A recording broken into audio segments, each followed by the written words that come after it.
Hello friends, welcome to Priyaraji life style. வாங்க, இன்னைக்கு எங்கள் வீட்டில் நான் முறுக்கு தான் ரெடி பண்ணியிருந்தேன். அது எப்படி செஞ்சுன்ட்டு உங்ககிட்ட ஷேர் பண்ணிக்கிறேன். பாருங்கள் எப்படி சூப்பராக நல்லா மொறுன்னு எப்படி இருக்குன்ட்டு. இது எப்படி செய்யுதுன்ட்டு நான் உங்ககிட்ட ஷேர் பண்ணிக்கிறேன். இதில் ஒரு கப் அளவுக்கு நான் உளுத்தம்பருப்பு எடுத்துக்கிறேன். நீங்கள் எந்த அளவு பாத்திரம் எடுத்துக்கிறீங்களோ அதில் ஒன்று எடுத்துக்கோங்க. இது நான் இப்போ நல்லா வறுத்து எடுத்துக்க போகிறேன். வறுத்து எடுக்கிறதுனா ரொம்ப கலர்லாம் சேஞ்ச் ஆகிற அளவுக்கு வறுக்கக்கூடாது. லோ ஃப்ளேம்லேயே வச்சுட்டு நல்லா கையில் எடுத்து பார்த்தோம்னா சூடு தாங்க முடியாத அளவுக்கு, கை பொறுக்க முடியாத அளவுக்கு சூடு இருக்கணும். அந்தளவுக்கு வறுத்து எடுத்துக்கணும். இதே மாதிரி நான் இருக்கிற உளுந்து எல்லாத்தையுமே வறுத்து எடுத்துக்கிறேன். கலர்லாம் சேஞ்ச் ஆகிடக்கூடாது, அந்த மாதிரி பார்த்து வறுத்து எடுத்துக்கோங்க. ஒரு வாசனை வரும், ஆனால் கை பொறுக்க முடியாத அளவுக்கு சூடு இருக்கணும், அவ்வளோதான். அதில் 1/4 கப் அளவுக்கு பாசிப்பருப்பையும் சேர்த்து அதையும் அதே மாதிரியே வறுத்து எடுத்துக்கிறேன். நம்ம எந்த கப்பால் எடுக்கிறோமோ அதே கப்பால் தான் எல்லா அளவுகளுமே சேர்க்கணும். இது 2 டேபிள் ஸ்பூன் அளவுக்கு புழுங்கல் அரிசி எடுத்துட்டு அதையும் இந்த மாதிரி நல்லா வறுத்துட்டு இதையும் நல்லா ஆற வச்சுக்கலாம். இது எல்லாமே நல்லா ஆறட்டும். இப்போ அரிசி நல்லா ஆறிடுச்சு. இது கூட 1 ஸ்பூன் அளவுக்கு ஓமம் சேர்த்துட்டு இதை நல்லா அரைச்சிட்டு ஜெலிச்சு எடுத்துக்கலாம். இந்த மாதிரி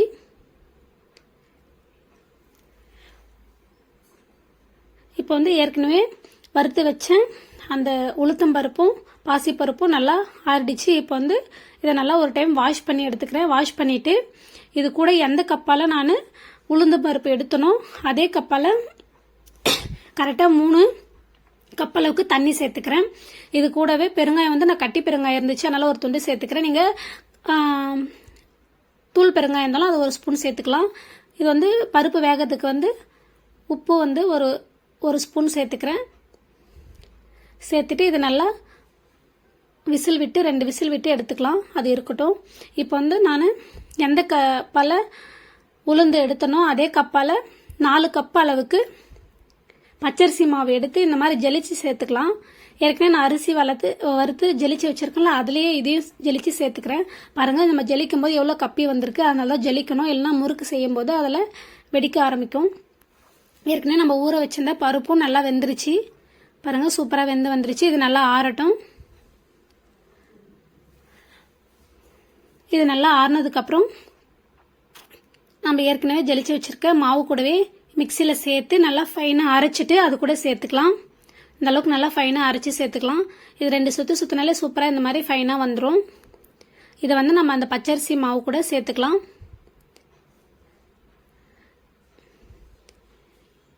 எல்லா உளுந்து மாவையுமே நான் அரைச்சி இது கூட சேர்த்துக்கிறேன்.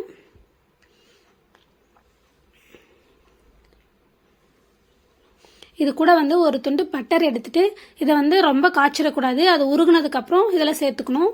பட்டருக்கு பதில் நீங்கள் நெய் கூட ஒரு 2 ஸ்பூன் சேர்த்துக்கலாம். பட்டராக இருந்தால் ரொம்ப உருக்கிடாமல் இந்த மாதிரி அது நெய்யை ஆக்கிடாமல் இந்த மாதிரி உருக்கினதுக்கப்புறம் அப்படியே சேர்த்துக்கலாம். இதுக்கு தேவையான அளவுக்கு உப்பையும் நான் சேர்த்துக்கிறேன். ஏற்கனவே பருப்பில் வேக வைக்கிறதுக்காக போட்டிருந்தேன், அதனால் பார்த்து உப்பு சேர்த்துக்கிறேன். சேர்த்துட்டு இது எல்லாத்தையுமே நல்லா பிசைஞ்சு விட்டுக்கிறேன். இது நான் நல்லா பிசைஞ்சு எடுத்துகிட்டு காமிக்கிறேன். இப்போ தண்ணியை ஊற்றி இது கூட தெளித்து தண்ணியை ஊற்றி பிசைஞ்சுக்கணும். தண்ணி கொஞ்சம் வெதுவெதுப்பான தண்ணியில் இதை பிசைஞ்சு எடுத்துக்கணும். இப்போ நல்லா பிசைஞ்சு எடுத்துக்கிட்டேன் நான். மாவு இந்த அளவுக்கு நல்லா சாஃப்டாக இருக்கணும். இப்போ நான் இது பொரிக்கிறதுக்கு தேவையான அளவுக்கு எண்ணெய் ஊற்றி வச்சுருக்கேன். இந்த மாதிரி முறுக்கு குழல் எடுத்துக்கணும். இது மேலே லைட்டாக எண்ணெய் தடவி வச்சுக்கலாம், அப்போ தான் காயாமல் இருக்கும்.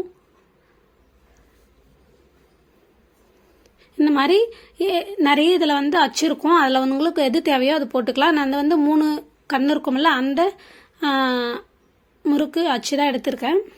இதில் கொஞ்சமாக மாவு எடுத்துட்டு அது உள்ளே போட்டுக்கலாம். போட்டுட்டு இந்த மாதிரி வச்சு ப்ரெஸ் பண்ணோம்னா சூப்பராக முறுக்கு வரும். இந்த ஜல்லிக்கரண்டியில் லைட்டாக எண்ணெய் ஸ்ப்ரெட் பண்ணி விட்டுங்க, அப்போ தான் டக்குன்னு முறுக்கு எண்ணெயில் விழுகும் நம்ம செய்யும்போது. இந்த மாதிரி உங்களுக்கு எந்த அளவுக்கு பெருசாக சின்னதாக வேணுமோ நீங்கள் பார்த்து முறுக்கு சுற்றி விட்டுக்கலாம். சுற்றி விட்டுட்டு இப்போ எண்ணெய் காஞ்சிச்சான்னு பார்க்கறதுக்கு கொஞ்சமாக மாவு எடுத்து நம்ம எண்ணெயில் போட்டு பார்த்தோம்னா அது டக்குன்னு மேலே வரணும். இப்போ பாருங்கள், டக்குன்னு மேலே எழுமிச்சுன்னா எண்ணெய் வந்து நல்லா சூடாயிடுச்சுன்னு அர்த்தம். இப்போ வந்து நம்ம ரெடி பண்ணி வச்சுருந்தா முறுக்கை வந்து இதில் சேர்த்துடலாம். நம்ம ஜல்லிக்கரண்டியில் எண்ணெய் தொடணும்னா டக்குன்னு வந்து முறுக்கு எண்ணெயில் போய் விழுந்துடும். இதே மாதிரியே நான் முறுக்கு வந்து செஞ்சு இந்த எண்ணெயில் போட்டுக்கிறேன். எல்லாத்தையுமே போட்டுட்டு உடனேவே கலந்து விடக்கூடாது. கொஞ்ச நேரம் அது வந்து வேகணும். 1 நிமிஷம் பொறுத்து தான் கலந்து விடணும், இல்லைன்னா பிரிஞ்சு வந்துடும். நீங்கள் எந்த அளவுக்கு எண்ணெய் ஊற்றிருக்கீங்களோ அந்த அளவுக்கு முறுக்கு வந்து எண்ணெய்க்கு வந்து செஞ்சு இதில் போட்டுக்கலாம்.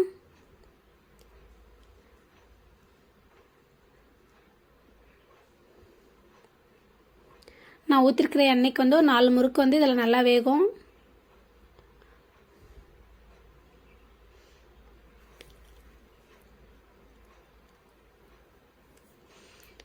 உடனே கலந்து விடக்கூடாது, பிரிஞ்சு வந்துடும் தனித்தனியாக.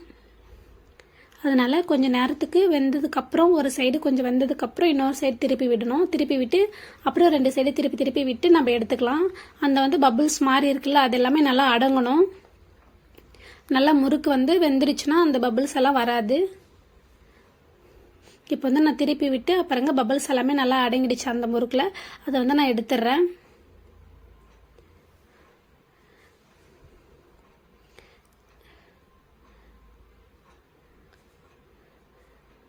அவ்வளோதான், சூப்பராக ரெடி ஆகிடுச்சு நமக்கு முறுக்கு.